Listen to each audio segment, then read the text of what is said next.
This is a thermochemical equation. It gives us information about the amount of heat that's involved when a reaction occurs according to the given balanced chemical equation. In this case, it tells us 1 mole of propane that is combusted has this amount of heat associated with it. First, we notice that our heat of combustion is exothermic. We know that because it's less than 0, and that means that heat is released.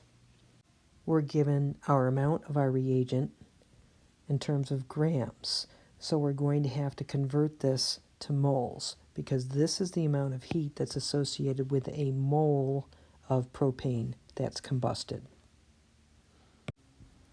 So we start with 50.00 grams of our propane.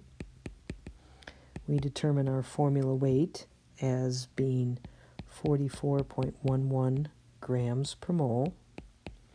We can calculate that separately.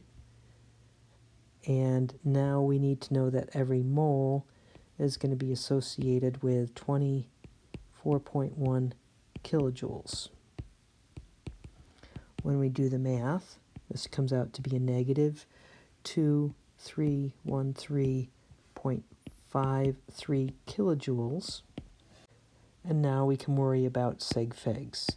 So this number has 4 sig figs in our formula weight, 4 sig figs here. So we want 4 sig figs in our answer, which means we're going to round up, and we have an amount of minus 2314 kilojoules of heat.